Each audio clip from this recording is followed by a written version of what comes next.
నమస్తే నేను Gayatri welcome to prime 9 education BSc agriculture లో చదివిన తర్వాత అగ్రి బిజినెస్ మేనేజ్మెంట్ కాకుండా పీజీడీఎం లో ఎటువంటి స్పెషలైజేషన్ తీసుకోవచ్చు బి స్కూల్స్ లో చదివితే ఎటువంటి ఆపర్చునిటీస్ ఉంటాయి అగ్రి బిజినెస్ మేనేజ్మెంట్ ఎటువంటి కంపెనీస్ లో ప్లేస్ అవ్వచ్చు ఈ విషయాల గురించి మనతో డిస్కస్ చేయడానికి Midas educational services director Ravikiran Reddy గారు ఈ రోజు మనతో పాటు స్టూడియోలో అందుబాటులో ఉన్నారు ఆయన్ని అడిగి మరిన్ని విషయాలు తెలుసుకునే ప్రయత్నం చేద్దాం నమస్తే సార్ సార్ మొత్తంగా చాలా మంది కూడా ఇప్పుడు అగ్రికల్చర్ సైడ్ ఇంట్రెస్ట్ చూపిస్తున్నారు వై అంటే ఏం చెప్తారు అగ్రికల్చర్కి సంబంధించి ఎడ్యుకేషనల్గా చాలా మంది స్టూడెంట్స్ ఇంట్రెస్ట్ చూపించడానికి రీజన్ ఏంటి సార్ జనరల్గా ఏంటంటే మనకి మన కంట్రీ వచ్చేసి అగ్రికల్చర్ కంట్రీ కాబట్టి ఈ అగ్రికల్చర్ బీఎస్సీ 4 years కంప్లీట్ అయిపోయిన తర్వాత చాలామంది ఏంటంటే పోస్ట్ గ్రాడ్యుయేషన్లో తొందరగా సెటిల్ అవ్వడానికి జనరల్గా చూస్తుంటారు అనమాట. దీంట్లో ఏంటంటే అగ్రికల్చర్ బీఎస్సీ 4 years కంప్లీట్ చేసిన తర్వాత ప్రొఫెషనల్గా చాలా నాలెడ్జ్ అనేది ఉంటుంది. ఎందుకంటే ఈ అగ్రికల్చర్ బీఎస్సీ అనేది ఒక ప్రొఫెషనల్ కాబట్టి వాళ్ళు ఎంఎస్సీ సైడ్ అంటే మాస్టర్స్లో ఎంఎస్సీ సైడ్ వెళ్ళకుండా మేనేజ్మెంట్ సైడ్ వెళ్ళటం వల్ల ఏంటంటే వాళ్ళకి అవకాశాలు అనేవి ఎక్కువగా ఉంటాయన్నమాట. ఏ విధంగా అంటే ఫర్ ఎగ్జాంపుల్ ఇప్పుడు చూసినట్లయితే టెక్నికల్గా ఉండే ఇప్పుడు సాఫ్ట్వేర్ సైడ్ ఉన్న వాళ్ళు కూడా ఒక 4 years 5 years ఎక్స్పీరియన్స్ తర్వాత they will go for management course. ఎందుకు అంటే people have a lot of knowledge on technical side but compare to management side వచ్చేసరికి ఏంటంటే they are skipping from technical to management side. ఎందుకంటే corporate లెవెల్లో highest positions వెళ్ళాలంటే మనకుండే best option ఏంటంటే technical సబ్జెక్ట్తో పాటుగా మేనేజ్మెంట్ కోర్స్ ఉన్నప్పుడే కార్పొరేట్ ల్యాడర్లో హైయెస్ట్ పొజిషన్స్ వెళ్ళడానికి ఛాన్సెస్ అనేవి ఎక్కువ ఉంటాయన్నమాట. ఇంకోటి ఏంటంటే ఈ అగ్రికల్చర్ బీఎస్సీ తర్వాత మేనేజ్మెంట్ కోర్సులో ఉండే బెస్ట్ స్పెషలైజేషన్ ఏంటంటే ఏబిఎం అంటే అగ్రికల్చర్ బిజినెస్ మేనేజ్మెంట్. ఈ అగ్రికల్చర్ బిజినెస్ మేనేజ్మెంట్లోనే చాలా వరకు ఆన్సర్ ఉంటుంది. It's a combination of agriculture as well as a management course. ఈ మేనేజ్మెంట్ కోర్స్ కంప్లీట్ చేసిన తర్వాత ఫర్ ఎగ్జాంపుల్ ఒకవేళ వీళ్ళు ఏదైనా మంచి ఆపర్చునిటీస్ రావాలి అంటే కంపెనీస్లో ఆల్రెడీ 4 yearsలో అగ్రికల్చర్ నాలెడ్జ్ ఆల్రెడీ ఉంది. అట్ ద సేమ్ టైం ఇక్కడ మేనేజ్మెంట్ కోర్స్ అంటే ఇదేంటంటే ఎగ్జాంపుల్గా చెప్పాలంటే it will become a bridge between అంటే ఫార్మర్స్ అండ్ కన్జ్యూమర్స్ ఈ రెండింటి మధ్య బ్రిడ్జ్ లాగా బిహేవ్ చేస్తుంది అనమాట. That is why most of the agriculture students ఏంటంటే కార్పొరేట్ కల్చర్లో వైట్ కాలర్ జాబ్స్ కోసం చూస్తున్నారు. అట్ ద సేమ్ టైం ఈ మేనేజ్మెంట్ కోర్సులో ఇంక్రిమెంట్స్ అనేవి చాలా తొందరగా వచ్చే ఛాన్సెస్ అనేవి ఎక్కువగా ఉంటాయి compare to other courses. So మీరు చెప్పినట్టుగా బీఎస్సీ అగ్రికల్చర్ 4 years కంప్లీట్ చేసేసారు. దాని తర్వాత ఒక వైట్ కాలర్ జాబ్ కావాలి అని అంటే ఈ పీజీ అయితే కంపల్సరీ అంటున్నారు. సో ఈ పీజీలో ఎటువంటి స్పెషలైజేషన్స్ ఉంటాయి? మీరు చెప్పిన ఈ బిజినెస్ మేనేజ్మెంట్ ఇది కాకోకుండా ఇంకా ఏమైనా స్పెషలైజేషన్స్ ఉంటాయి? దీంట్లో ఏంటంటే జనరల్గా మనకి మేజర్గా ఈ పీజీడీఎం కోర్సులు ఎందుకంటే ఇది రన్ బై ఏఐసిటి అనమాట, all India council of technical education కింద మినిస్ట్రీ ఆఫ్ అగ్రికల్చర్ కింద నడిచే ఒక ఇండిపెండెంట్ బాడీస్ లాగా మనం చెప్పొచ్చు అనమాట. దీంట్లో కమింగ్ టు స్పెషలైజేషన్స్ వచ్చే వరకు ఏంటంటే బేసిక్గా 5 ఉంటాయన్నమాట. యాజ్ పర్ ఏఐసిటి రూల్ ప్రకారం మేజర్గా 5 స్పెషలైజేషన్స్ ఉంటాయి. ఏంటి? HR, marketing, finance, operations, business analytics. ఇవి కాకుండా agriculture business management, okay, pharma management, లేకపోతే health care management, construction management, ఇట్లా హాస్పిటాలిటీ మేనేజ్మెంట్, ఇలా సెవరల్ స్పెషలైజేషన్స్ ఉంటాయి. ఈ స్పెషలైజేషన్స్లో ఎవరైతే గ్రాడ్యుయేషన్కి సంబంధించిన వాళ్ళు వెళ్ళాలనుకున్నప్పుడు ఏంటంటే ఇప్పుడు ఫర్ ఎగ్జాంపుల్ అగ్రికల్చర్ బీఎస్సీ వాళ్ళకి ఏబిఎం అనేది one of the best option అనమాట. ఎందుకంటే అగ్రికల్చర్తో స్కిల్తో పాటుగా వీళ్ళకి అగ్రికల్చర్లో మేనేజ్మెంట్ కోర్స్ అనేది ఎలా ఉంటుంది, ఈ రెండింటికి బ్రిడ్జ్ అనేది ఎలా ఫిల్ చేయొచ్చు అనే దాని మీద ఈ టోటల్ 2 years ఉంటాయి అనమాట. ఎందుకంటే అగ్రికల్చర్ నాలెడ్జ్ ఉంది కాబట్టి. Coming to health care management వచ్చేసరికి ఏంటంటే వీళ్ళకి బీ ఫార్మసీ కానీ లేదంటే హోటల్ మేనేజ్మెంట్ చేసిన వాళ్ళు కానీ లేదంటే any other medical courses like MBBS కానీ లేకపోతే బీడీఎస్ కానీ ఇలా 4 years కోర్స్ చేసిన వాళ్ళు ఎవరైనా కానీ హెల్త్ కేర్ మేనేజ్మెంట్ సైడ్ వెళ్తారనమాట. నార్మల్గా బీబీఎన్ నుంచి లేకపోతే బీసీఎన్ నుంచి బీఎస్సీలో ఎంపీసీఎస్ ఇలా డిఫరెంట్ కోర్సెస్ నుంచి వచ్చిన వాళ్ళు ఏంటంటే హెచ్ఆర్ కానీ మార్కెటింగ్ కానీ ఫినాన్స్ కానీ ఆపరేషన్స్ కానీ ఇలా డిఫరెంట్ స్ట్రీమ్స్ని ఆప్ట్ చేసుకుంటారు. ఈ ఆప్ట్ చేసుకునే సిచ్యువేషన్లో కూడా ఏంటంటే వీళ్ళకి ఫస్ట్ ఇయర్లో ఏదైతే కంప్లీట్ అయిన కోర్సును బట్టి వీళ్ళకి సెకండ్ ఇయర్లో ఈ ఆప్షనల్స్ ఉంటాయి అన్నమాట. ఏవి 2 స్పెషలైజేషన్ సెలెక్షన్ అనేది సెకండ్ ఇయర్లో ఉంటుంది అన్నమాట. ఫస్ట్ ఇయర్లో ఈ అన్ని మీరు ఎక్కడి నుంచైనా రానివ్వండి, సైన్స్ స్టూడెంట్సా, ఆర్ట్స్ స్టూడెంట్సా, లేకపోతే కామర్సా, లేకపోతే అగ్రికల్చరా, హార్టికల్చరా, ఫిషరీసా, any 3 years course or 4 years course anybody can opt for anything. కాకపోతే డిఫరెంట్ స్ట్రీమ్ నుంచి వచ్చిన స్టూడెంట్స్ ఏంటంటే వాళ్ళకి they have to have a strong reason to convince the business school అనమాట. ఎందుకంటే ఇప్పుడు అగ్రికల్చర్ బ్యాక్గ్రౌండ్ కాకుండా మీరు ఏబిఎం చేశారనుకోండి, ఏబిఎం మీద ఇంట్రెస్ట్ ఉండటంతో పాటుగా మీరు ఈ ఫస్ట్ ఇయర్లో చాలా స్ట్రాంగ్గా అగ్రికల్చర్ నాలెడ్జ్ అనేది సంపాదించాలి. ఎందుకంటే రేపు ఫర్ ఎగ్జాంపుల్ ఏదైనా ఫుడ్ ప్రాసెసింగ్ యూనిట్స్ ఉన్నాయి, పెస్టిసైడ్ కంపెనీస్ ఉన్నాయి, ఫర్టిలైజర్ కంపెనీస్ ఉన్నాయి. They will ask so many questions on agriculture. ఎందుకంటే ఇప్పుడు సీడ్ కంపెనీస్ ఉన్నాయి. సీడ్ కంపెనీస్లో మీరు ఒకవేళ రైతుల దగ్గరికి వెళ్ళి ఏదైనా డెమో ఇవ్వాలన్నా, లేకపోతే ఏదైనా ఫార్మర్స్ సంబంధించి పెద్ద పెద్ద వ్యాస్ట్ ఫార్మ్స్ ఉంటాయి కదా, ఆ ఫార్మ్స్లో మీ ప్రోడక్ట్ని లాంచ్ చేయాలన్నా you need to have a strong knowledge అన్న అగ్రికల్చర్ బ్యాక్గ్రౌండ్లో స్ట్రాంగ్ నాలెడ్జ్ ఉండాలన్నమాట. అప్పుడే మీరు చెప్పే ఇన్ఫర్మేషన్ రైతులకు అర్థమవుతుంది. ఆ రైతులకు అర్థమైన దాన్ని వాళ్ళు రియల్ టైంలో అప్లై చేయగలుగుతారు. ఇంత ఫ్యాక్టర్స్ ఉంటాయి. అలా మెడికల్ కోర్స్ చూసుకుంటే హెల్త్ కేర్ మేనేజ్మెంట్ అనేది ఎలా ఉంటుందంటే కంప్లీట్గా హాస్పిటల్కి సంబంధించి ఉంటుంది. హాస్పిటల్కి సంబంధించి ఉంచినప్పుడు you need to have background subject on medical దాని మీద సబ్జెక్ట్ ఉండాలి. అలా లేకుండా దీంట్లో సస్టైన్ అవటం అనేది వెరీ టిపికల్ అనమాట. అందుకనే ఏ కోర్స్ వాళ్ళైనా ఏ స్పెషలైజేషన్ అయినా తీసుకోవచ్చు, but you need to have a strong reason. ఇలా యాక్చువల్లీ ఈ కాన్సెప్ట్ చాలా బాగుంది. ఫస్ట్ ఇయర్ లో we have a knowledge about severe fields. Second year లో మన స్పెషలైజేషన్ ఏది అయితే సో దాని రిలేటెడ్ చేసుకుంటే that will be useful to student. Exactly. So agri business management be schools లోనే చదవాలి అని చాలా మంది అంటూ ఉంటారు. బీ స్కూల్స్ లో చదివితే బెటర్ నాలెడ్జ్ ఉంటుంది, బెటర్ ఎక్స్పీరియన్స్ ఉంటుంది స్టూడెంట్స్ కి అని అంటారు. ఇది నిజంగా వాస్తవమేనా? ఫెంటాస్టిక్ క్వశ్చన్ అండి. ఎందుకంటే ఇది వాస్తవం కూడా. ఇప్పుడు బిజినెస్ స్కూల్ అనేది ఒక ప్రొఫెషనల్ వర్డ్ అనేది యూస్ చేసి ఏఐసిటీ కింద పర్మిషన్స్ తెచ్చుకొని ఇంత బిగ్ వేలో ఎందుకు రన్ చేస్తున్నారంటే, ఫస్ట్ ఆఫ్ ఆల్ ఒక బిజినెస్ స్కూల్ అంటే మనకి మేజర్గా 3 ఫ్యాక్టర్స్ ఉంటాయి ఏ బిజినెస్ స్కూల్ని తీసుకోవాలని. ఎందుకంటే ఫస్ట్ వచ్చేసి మనకి ఏంటంటే ప్రొఫెసర్స్, సెకండ్ వచ్చేసి ఇన్ఫ్రాస్ట్రక్చర్, మూడోది వచ్చేసి ప్లేస్మెంట్ని అంటే కంపెనీస్ని రిక్రూట్ చేసుకుని ప్లేస్మెంట్ని మన స్టూడెంట్స్కి ప్రొవైడ్ చేయగలిగే కెపాసిటీ.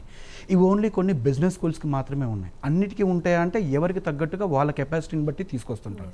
బట్ మనం చేసే బిజినెస్ స్కూల్లో ఏంటంటే ఒక మధ్యతరగతి వాళ్ళు కట్టుకునే ఫీజు నుంచి మధ్యతరగతి వాళ్ళకి ఏదైతే 6 lakhs 7 lakhs ప్యాకేజ్ వచ్చేంత వరకు కూడా మనకి ఏంటంటే ఎడ్యుకేషన్ పరంగా కానీ ఫీజు కట్టుకోవడం వల్ల కానీ రేపు ఒకవేళ సెటిల్ అవ్వడానికి కావాల్సిన బేసిక్ ఏది 6 to 7 lakhs మినిమం ప్యాకేజ్ అనేది తీసుకురాగలిగే బిజినెస్ స్కూల్స్ వరకు మనం తీసుకొస్తాం అనమాట. ఎందుకంటే నార్మల్ మేనేజ్మెంట్ కోర్స్ తీసుకుందాం. ఇప్పుడు మన లోకల్ లెవెల్లో కూడా మనకి మేనేజ్మెంట్ కోర్సెస్ చాలా ఉన్నాయి, 2 years కోర్సెస్. బట్ అక్కడ నుంచి మనకి టాప్లో అంటే డబ్బులు పెట్టుకోగలిగే వాళ్ళు టాప్ కాలేజెస్ కోసం metropolitan cities like Hyderabad, Bengaluru, Pune ఇట్లాంటి ప్లేసెస్కి ఎందుకు వస్తున్నారంటే తక్కువగా ఉండే నార్మల్ మేనేజ్మెంట్ కోర్సులు ఏంటంటే ఇన్ఫ్రాస్ట్రక్చర్ తక్కువగా ఉంటుంది. ఇన్ఫ్రాస్ట్రక్చర్ అంటే బిల్డింగ్స్, ఈ పెద్ద పెద్ద గ్రీనరీ ప్రకారంగా కడతారు కానీ చెప్పే విధానంలో క్వాలిటీ ఉంటుంది. ఎగ్జాక్ట్లీ. ఇన్ఫ్రాస్ట్రక్చర్ ఏంటంటే అంటే ఇప్పుడు మీరు చూసినట్లయితే libraries, laboratories, professors, double PhD, triple PhD ఉన్న ప్రొఫెసర్స్ని తీసుకురావాలి. తర్వాత మామ్స్ ప్రోగ్రామ్స్ ఉంటాయి, ఓరియంటేషన్ క్లాసెస్ ఉంటాయి, తర్వాత లీడర్షిప్ డెవలప్మెంట్ క్యాంప్స్ ఉంటాయి, తర్వాత మనకి ఇక్కడికి వచ్చేసరికి ALP ప్రోగ్రామ్స్ అని అడ్వెంచర్ లెర్నింగ్ ప్రోగ్రామ్స్. దీనివల్ల ఏంటంటే ఒక స్టూడెంట్ అనేవాళ్ళు ఓన్లీ చదువుకోవడానికి కాకుండా వాడు ఒక లీడర్షిప్ అంటే ఒక decision making capability, risk management capability, తర్వాత ఒక టీమ్తో మింగిల్ అయ్యి, ఎందుకంటే రేపు ఒక 10 lakhs ప్యాకేజ్ వచ్చిందంటే definitely he's going to be a manager.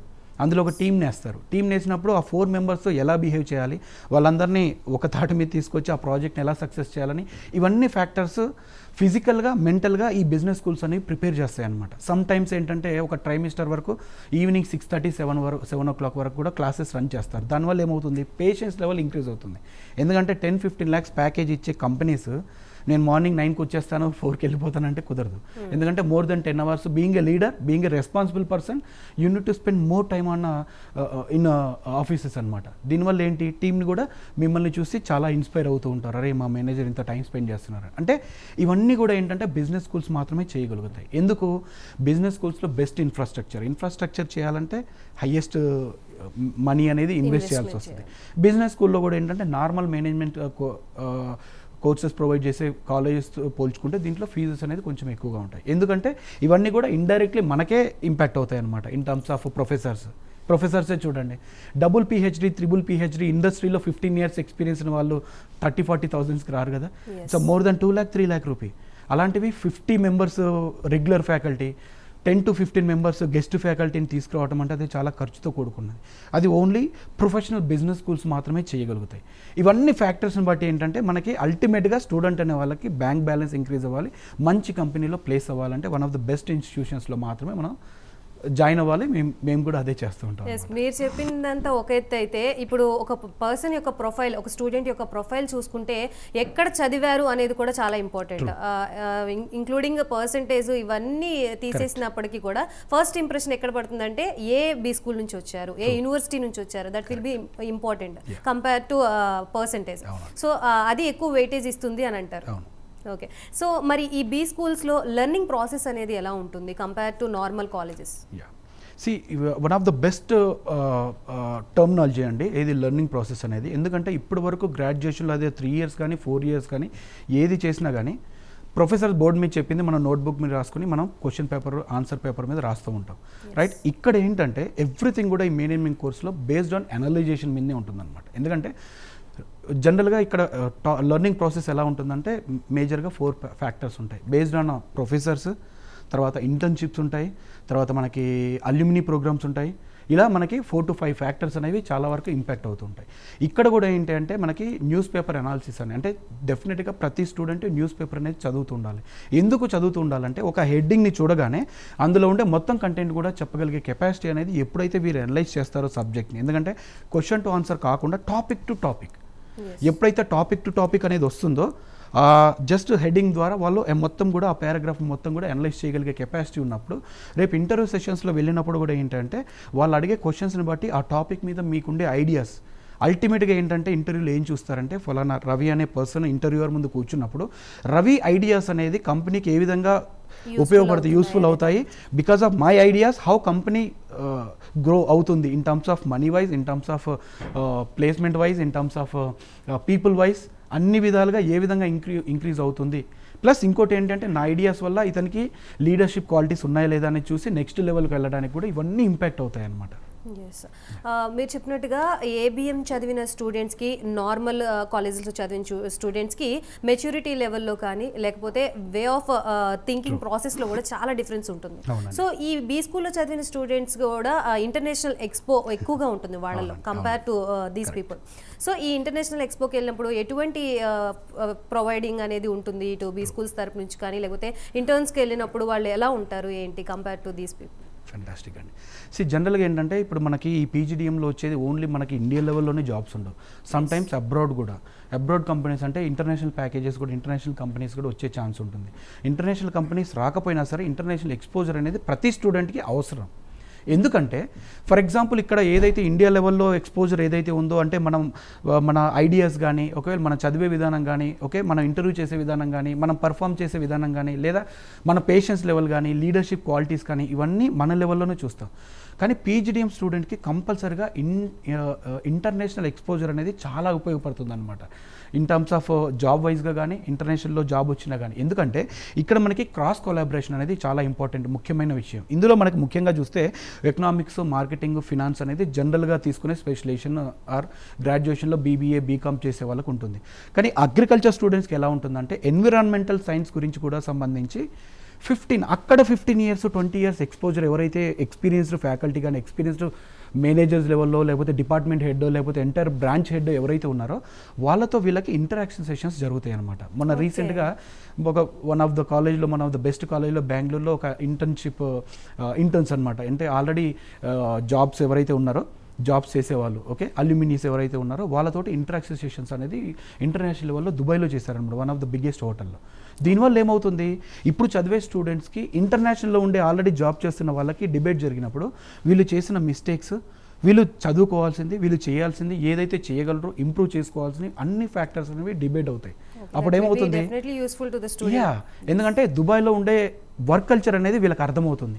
మొత్తం అర్థం కాకపోవచ్చు, ఒక బేసిక్ కంటెంట్ అనేది అర్థమవుతుంది. దానివల్ల ఏమవుతుంది, దే విల్ ప్రిపేర్, అంటే ఇక్కడ ఇండియాలో ఉండే స్టూడెంట్స్ కూడా they will prepare for international వైజ్గా కూడా కొంచెం ఎలాబొరేట్ చేసుకోగలుగుతారు అనమాట. దీనివల్ల ఏంటంటే వీళ్ళ కెరియర్లో కూడా ఇంటర్నేషనల్ లెవెల్లో కూడా మంచి పొజిషన్స్ రావడానికి అనేది ఆస్కారం ఎక్కువగా ఉంటుంది. మోస్ట్ ఆఫ్ ద స్టూడెంట్స్కి ఈ అగ్రికల్చర్ మీద అంత ఇంట్రెస్ట్ లేక జనరల్గా ఏదో ఒక గ్రాడ్యుయేషన్ తీసేసుకుంటుంటారు. తర్వాత వాళ్ళకి కొంచెం ఐడియా ఉండి సో ఇది నెక్స్ట్ ఫ్యూచర్లో కమింగ్ డేస్లో ఇది చాలా భూమి పెరుగుతోంది అని ఐడియాలజీతో ఈ దీంట్లో కనుక జాయిన్ అయితే సో వీళ్ళు రెగ్యులర్గా గ్రాడ్యుయేషన్ కోర్స్ చేసిన దానికి దీనికి ఈక్వల్గా మ్యాచ్ చేయగలరంటారా? కంపల్సరీ అండి. ఎందుకంటే ఇప్పుడు మీరు అడిగిన క్వశ్చన్ రియల్ టైమ్గా ఎంత ఉపయోగపడుతుంది అంటే ఇప్పుడు చూడండి, మనకి జనరల్గా న్యూస్ ఛానల్లో అన్నదాత అనే ప్రోగ్రామ్స్లో అప్పుడప్పుడు చూస్తూ ఉంటాం.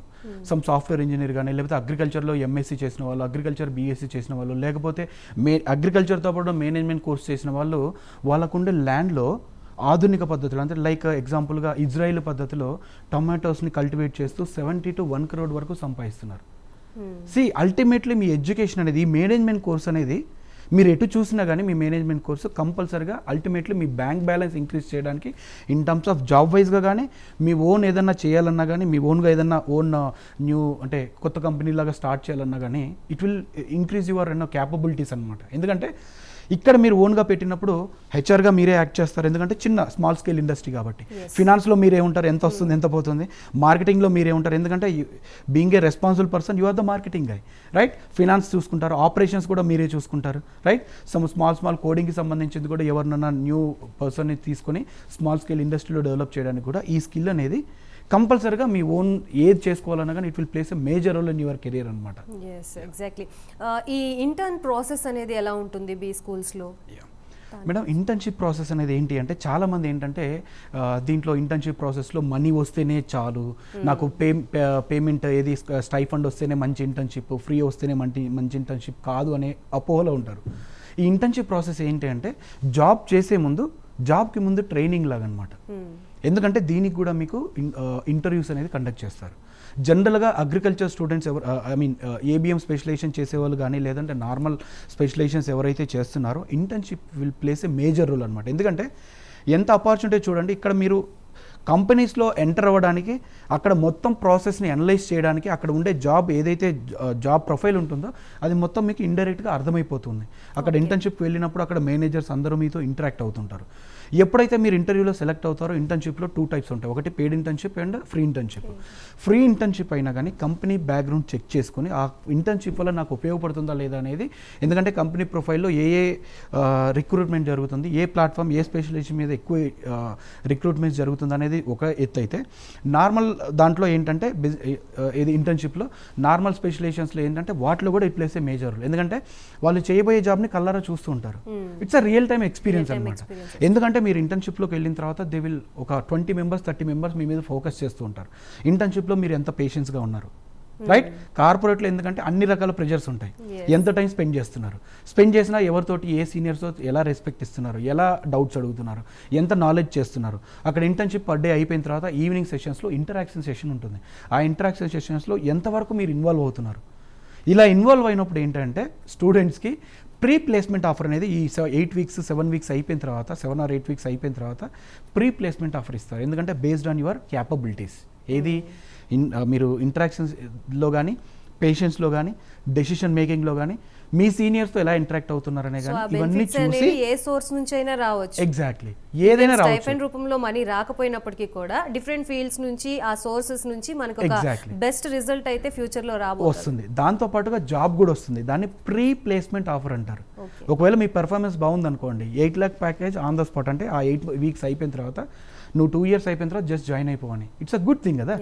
దీనివల్ల ఏంటంటే ఒకవేళ జాబ్ వచ్చిందా రాలేదా అనేది పక్కన పెడితే it's a real time exposure. So most of the students expect చేసేది ఏంటి అంటే, నేను వన్స్ కాలేజ్ అయిపోయిన తర్వాత I need some amount, so amount కోసం వర్క్ చేస్తేనే నేను జాబ్ చేసిన ఫీలింగ్ లో ఉంటుంటారు కొంతమంది స్టూడెంట్స్. బట్ ఇలా కూడా ఆలోచిస్తే గనక that will be a better offer అన్నట్టే చెప్పొచ్చు. ఎందుకంటే అంటే ఈ 2 years అనేది చదువుకోవడానికి, ఈ చదువుకునే ప్రొసీజర్లోనే అన్ని మనం మన టాలెంట్ అంతా చూపించామనుకో, ఎక్కడ ఛాన్స్ ఉంటే ఇప్పుడు ఇండస్ట్రీ కనెక్ట్స్ వచ్చినా కానీ దే విల్ డిబేట్. ఒక 200 members తోటి ఆడిటోరియంలో వాళ్ళు డిబేట్ చేస్తారు స్టూడెంట్స్ తోటి. Then you need to raise a hand and shoot a question. స్టూడెంట్కి యాంపుల్ అమౌంట్ ఆఫ్ ఆపర్చునిటీస్ ఉంటాయి ప్రూవ్ చేసుకోవడానికి. అలా ప్రతి కాలేజ్ ప్రతి కంపెనీ వచ్చినప్పుడు మీరు ఫోకస్ అయ్యారనుకోండి, obviously they will offer the best student అనమాట. రైట్. ఇటు బీ స్కూల్స్లో ప్లేస్మెంట్స్ పరంగా ఎలా సెలెక్ట్ చేసుకోవాలి ఏంటి, దాని ప్రాసెస్ ఎలా ఉంటుంది? ప్లేస్మెంట్స్ ఏంటంటే అంటే ఇవన్నీ ఒక ఎత్తు అయితే, ప్లేస్మెంట్స్ అల్టిమేట్లీ స్టూడెంట్స్ చూసేది ఏంటంటే ప్లేస్మెంట్ పరంగా. ఈ ప్లేస్మెంట్స్లో కూడా ఏంటి అంటే జనరల్గా ఒక బిజినెస్ స్కూల్ని మేము జనరల్గా కాలేజ్లో ఒక స్టూడెంట్ని అడ్మిషన్ చేసే ముందు ఫస్ట్ మేము కాలేజ్కి ఫస్ట్ విజిట్ చేసిన తర్వాత అక్కడ మామ్స్ ప్రోగ్రామ్స్ కానీ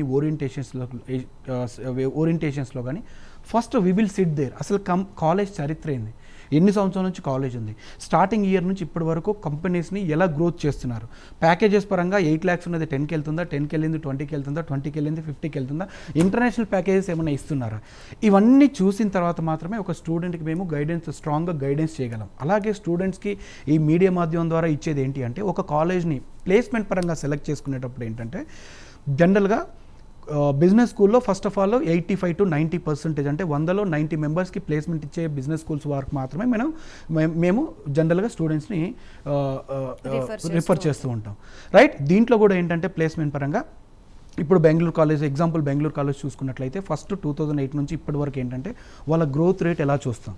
గ్రోత్ రేట్లో కూడా 2008లో ఏదైతే ప్లేస్మెంట్ వచ్చింది 2 lakhs, 1.5, 3 lakhs, అక్కడ నుంచి ఎవ్రీ ఇయర్ గ్రోత్ అనేది ఇప్పటికీ ఆల్మోస్ట్ 51 lakhs వరకు వచ్చింది. హైయెస్ట్ ప్యాకేజ్ అంటే 51 lakhs వచ్చిందంటే if one student is able to get, other students also able to get, అంటే 51 lakhsగా కావాల్సిన ఎవ్రీ ఇన్ఫ్రాస్ట్రక్చర్ని కాలేజ్ ప్రొవైడ్ చేస్తుందని దాని అర్థం. That is good college.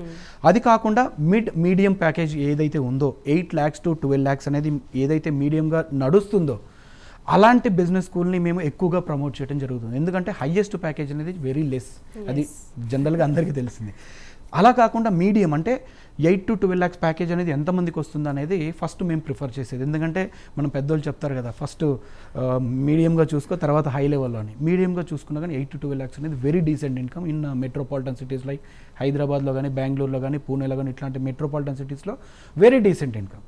ఇది కాకుండా లీస్ట్ చూసుకున్నా అంటే ఒకవేళ పర్ఫార్మెన్స్ బేసిస్లో లీస్ట్ ఉన్న 5 lakhs బిలో ఉండే కాలేజ్ని అసలు కంపెనీస్ని అసలు అలో చేయవు. అంటే పక్కా 5 to 5.5, 6 lakhs అనేది గ్యారంటీ అనమాట స్టూడెంట్స్కి. ఆ బేసిస్ మీద మేము రిక్రూట్ చేస్తాము, స్టూడెంట్స్ని రిఫర్ చేస్తూ ఉంటాం. స్టూడెంట్స్ కూడా ఏంటంటే మా దగ్గరికి పేరెంట్స్తో పాటుగా స్టూడెంట్స్ వచ్చి కౌన్సిలింగ్ తీసుకునేటప్పుడు కూడా ఈ ఇన్ఫర్మేషన్ మొత్తం ఇచ్చిన తర్వాత వాళ్ళు కూడా వెరిఫై చేసుకుంటారు, దాని ప్రకారంగా కాలేజ్లో జాయిన్ అవుతూ ఉంటారు. ఓకే, జనరల్గా మీరు తీసుకొచ్చే బీ స్కూల్స్ ఏమో ఒక ఎత్తు అయితే ఇంత అనాలిసిస్ చేసి తీసుకుంటున్నారు, బట్ స్టూడెంట్స్ వైపు నుంచి మీ ఎక్స్పీరియన్స్ని బట్టి చెప్పండి, స్టూడెంట్స్ ఏ బీ స్కూల్ ఏంటారు ఏ కంపెనీస్ని సెలెక్ట్ చేసుకోవాలి అంటే ఏం చెప్తారు? జనరల్గా ఏంటంటే అండి ఒక కాలేజ్ పరంగా చూసుకున్నట్లయితే మనకి రేపు కంపెనీస్ ఫర్ ఎగ్జాంపుల్ ఒక 10 కంపెనీస్ రేపు ఇంటర్వ్యూస్ ఉన్నాయన్నమాట. ఇది ఇంటర్వ్యూస్ ప్లేస్మెంట్స్ నడుస్తున్నాయి. ఈ ప్లేస్మెంట్ నడిచేటప్పుడు కూడా మన అనాలిసిస్, ఎందుకంటే మీ పీజీ మొత్తం అనాలిసిస్ అనమాట. ఎలా అనలైజ్ చేయాలి? ఫర్ ఎగ్జాంపుల్ ఇప్పుడు కంపెనీ అనేది వస్తుంది, కంపెనీ వచ్చినప్పుడు ఆ కంపెనీ బ్యాక్గ్రౌండ్ మొత్తం కూడా చెక్ చేయాలి. ఫర్ ఎగ్జాంపుల్ అది ఫినాన్స్లో స్ట్రాంగ్గా ఉందా, మార్కెటింగ్లో స్ట్రాంగ్గా ఉందా, లేకపోతే హెచ్ఆర్లో స్ట్రాంగ్గా ఉందా, ఆపరేషన్స్లో ఉందా, బిజినెస్ అనలిటిక్స్లో ఉందా, అగ్రి బిజినెస్ మేనేజ్మెంట్లో ఉందా, హెల్త్ కేర్లో ఉందా, ఇవన్నీ కన్సిడర్ చేసుకుని ఒకవేళ అగ్రి బిజినెస్ మేనేజ్మెంట్లో ఉంటే అగ్రిలో ఏ కంపెనీస్ వస్తున్నాయి, ఏ కంపెనీలో ఏది హైయెస్ట్ ప్యాకేజ్ ప్లేస్ అయ్యారు, రైట్. ఒకవేళ ఫినాన్స్లో వస్తే ఏది హైయెస్ట్ ప్యాకేజ్తో ప్లేస్ అయ్యారు, లేకపోతే ఏ కంపెనీ ఏ స్ట్రీమ్లో స్ట్రాంగ్ ఉంది, ఇవన్నీ అనలైజ్ చేసి ఆ పరంగా వీళ్ళు ఒకవేళ కంపెనీస్ని సెలెక్ట్ చేసుకుంటే, ఎందుకంటే నేను ఆల్మోస్ట్ ఒక 80+ కంపెనీస్ని అటెండ్ అయ్యాను when I was in student. ఆ స్టూడెంట్ పరంగా ఉన్నప్పుడు ఏంటంటే I'm from Telugu medium till degree. దీంట్లో ఏంటంటే మాకు చాలా అంటే ఏ కంపెనీ ఈ అనాలిసిస్ చేయలేదు, ఇన్ని ఇంటర్వ్యూస్ అటెండ్ అయిన తర్వాత ఏ కంపెనీ ఎలాంటిది అనేది మాకు చాలా ఎక్స్పీరియన్స్ వచ్చిందనమాట. దీనివల్ల ఏంటంటే స్టూడెంట్స్ ఒకవేళ కాలేజ్లో జాయిన్ అయినా కానీ ఎవ్రీ 3 monthsకి వెళ్ళినప్పుడు కూడా so many students ask a question, అన్న ఎలాంటి కంపెనీస్కి వెళ్ళాలి. ఈ background verification being a student మీరు చేశారనుకోండి, ఆ వెరిఫికేషన్ పరంగా ఆ అనాలిసిస్ పరంగా మీకు ఏ కంపెనీ అనేది మీకు ఆటోమేటిక్గా అర్థమైపోతుంది. సో ఇక్కడ మీకు యాడ్ ఆన్ పాయింట్ ఏంటంటే మీరు స్టూడెంట్గా అన్ని కంపెనీస్కి అటెండ్ అయ్యారు కాబట్టి ఆ కంపెనీస్ ఎటువంటి స్టూడెంట్స్ని తీసుకునిద్ది అనేది కూడా మీకు క్లారిటీ వచ్చేసింది, సో స్టూడెంట్కి గైడ్ చేయడానికి. సో ఫైనల్గా చాలా ఆర్గనైజేషన్స్ ఉన్నాయి మార్కెట్లో, ఒక్కొక్క ఆర్గనైజేషన్ ఒక్కొక్క రకంగా చెప్తూ ఉంటుంది. పేరెంట్స్ కన్ఫ్యూజ్ అవుతున్నారు, ఆబ్వియస్లీ స్టూడెంట్స్ కూడా కన్ఫ్యూజ్ అవుతున్నారు, ఎంత చదువుకున్నప్పటికీ కూడా అంత మిస్గైడ్ చేస్తున్నారు. సో దీనిపై మీరు ఏమంటారు? జనరల్గా ఏంటంటే అండి, ఒకరి గురించి చెప్పడం అని కాదు కానీ జనరల్గా స్టూడెంట్స్ కూడా చాలా వరకు ఏంటంటే సార్ మీరు ఒకటి చెప్తున్నారు, ఇంకోటి చెప్తున్నారు, ఒక్కొక్కరు ఒక్కో విధంగా. ఎందుకంటే సోషల్ మీడియా వచ్చిన తర్వాత ఎవరికి ఇష్టం వచ్చినట్లు అది ఆథెంటిక్ ఇన్ఫర్మేషనా కాదా, స్టూడెంట్కి అది ఇన్ఫర్మేషన్ కరెక్ట్ రైట్ డైరెక్షన్లో వెళ్తుందా లేదా అనేది it plays a major role. జనరల్గా మిడాస్ ఎడ్యుకేషనల్ సర్వీసెస్ వితిన్ 2 yearsలో ఇంత సక్సెస్ఫుల్గా కావడానికి మెయిన్ రీజన్ ఏంటంటే మా కౌన్సిలింగ్ అండి. ఎందుకంటే మా అఫీషియల్ వెబ్సైట్లో మీరు వెళ్ళినా కానీ మా వీడియోస్ చూసినా, యూట్యూబ్ ఛానల్లో వీడియోస్ చూసినా క్యాట్ గురించి చాలామంది ఇన్ఫర్మేషన్ అడిగారు. ఏంటి క్యాట్ సిలబస్ గురించి కానీ అడ్మిషన్ ప్రొసీజర్ కానీ, సెలక్షన్ ప్రొసీజర్, ఇంటర్వ్యూ ప్రొసీజర్, ఒకవేళ ఎంత పర్సెంటేజ్ వస్తే, ఎంత పర్సెంటేజ్ వస్తే ఎలా వస్తుంది అనేది ఎక్కడ కూడా తెలుగులో ఇన్ఫర్మేషన్ అనేది లేదు. మేము ఎవరైతే మా ద్వారా అంటే మా గైడెన్స్ ద్వారా ఎవరైతే ఐఏఎమ్స్లో కొట్టారో, ఇంటర్వ్యూస్లో క్యాట్లో సెలెక్ట్ అయ్యారో, ఐఏఎమ్స్లో జాయిన్ అయ్యారో, ఓకే, ఆ స్టూడెంట్స్ ద్వారా మొత్తం ఇన్ఫర్మేషన్, జెన్యూన్ లీగల్ ఇన్ఫర్మేషన్ తీసుకొని మళ్ళా క్యాట్ ద్వారా ఐఏఎమ్స్ అఫీషియల్ వెబ్సైట్లోకి వెళ్ళి అంత ఇన్ఫర్మేషన్ గ్యాదర్ చేసి we give a lot of information. దానివల్ల ఏమవుతుంది, మిడాస్ ఎడ్యుకేషన్ సర్వీసెస్ అనేది ఎంత జెన్యూన్ ఇన్ఫర్మేషన్ ఇస్తే మాకు అంత అడ్మిషన్స్ అనేది ఎక్కువ అవుతాయి. బట్ జనరల్గా ఇది రాంగ్ వేలో టెంపరీగా జరిగే కొన్ని ఆర్గనైజేషన్స్ ఏం చేస్తారంటే ఏదో ఒక ఇన్ఫర్మేషన్ అన్నెసరీ రాంగ్ ప్రామిసెస్ చేయటము, బాండ్ పేపర్ ఇస్తారని చెప్పి ఇట్లాంటి రాంగ్ ఇన్ఫర్మేషన్ ఇవ్వటం వల్ల వాళ్ళకి డబ్బులు వస్తాయేమో, బట్ అల్టిమేట్లీ స్టూడెంట్ కెరీర్ అనేది చాలా రాంగ్ డైరెక్షన్లో వెళ్తుంది. ఎందుకంటే ఈ 2 years తర్వాత వాళ్ళు చదవడానికి ఏముండదు. ఇప్పుడు రాంగ్ డైరెక్షన్లో వెళ్ళారనుకోండి, మళ్ళీ రెజ్యూమ్ తీసుకుని వాళ్ళు రోడ్ల మీదకి వెళ్ళి కంపెనీస్తో తిరగడం అనేది చాలా చాలా టఫ్. ఎందుకంటే ప్లేస్మెంట్స్ అనేది 2 రకాలుగా, ఒకటి on campus placements, off campus placements. On campus placements అనేది కంపెనీస్ మన రెజ్యూమ్ని పికప్ చేసుకుంటాయి. ఆఫ్ క్యాంపస్ అంటే మనం రెజ్యూమ్ని తీసుకెళ్తే వాళ్ళు మనల్ని రెజ్యూమ్ని చేస్తారు. ఆన్ క్యాంపస్లో ఏంటంటే మనకి ఎక్కువ ఇంపార్టెన్స్ అనేది ఉంటుంది. ఎందుకంటే త్రూ బిజినెస్ స్కూల్ ద్వారా, బిజినెస్ స్కూల్లో ఉండే క్యాపబిలిటీని బట్టి మన కంపెనీ వస్తుంది కాబట్టి ఒక అనలైజేషన్స్తో వస్తారు. ఓకే, ఈ బిజినెస్ స్కూల్లో ఈ స్టూడెంట్స్ అనేవాళ్ళు ఇంత క్యాపబిలిటీ ఉన్నది, ఒక బేసిక్ నాలెడ్జ్తో వస్తారు. దానివల్ల ఏమవుతుంది, మంచి బిజినెస్ స్కూల్ సెలెక్ట్ చేసుకొని మనలాంటి జెన్యూన్ ఆర్గనైజేషన్స్ ద్వారా వెళ్ళటం వల్ల ఏమవుతుంది, వాళ్ళ ఫ్యూచర్ బ్రైట్గా ఉంటుంది. అలా కాకుండా మా ఇంటి పక్కన వెళ్ళారు, ఎవరో ప్రొఫెసర్ చెప్పారు, ఆ ప్రొఫెసర్ ఆ సబ్జెక్ట్లో ఎక్స్పర్ట్, ఈ ఫీల్డ్లో మేము ఉన్నాం కాబట్టి ఆబ్వియస్లీ మాకు ఎక్కువ ఇన్ఫర్మేషన్ వస్తుంది అనేది మా స్ట్రాంగ్ బిలీఫ్ అనమాట. సో ఈ కార్యక్రమం స్టూడెంట్స్కి బాగా యూస్ఫుల్ అవుతుంది అని నేను బిలీవ్ చేస్తున్నాను. And thank you so much Ravikiran Reddy garu for being here and explaining about all these points. And thank you so much once again. So చూసారు కదా, ఇది ఇవాల్టి ఎడ్యుకేషన్ కార్యక్రమం. మరొక కార్యక్రమంతో మళ్ళీ కలుద్దాం. అంతవరకు సెలవు, నమస్తే.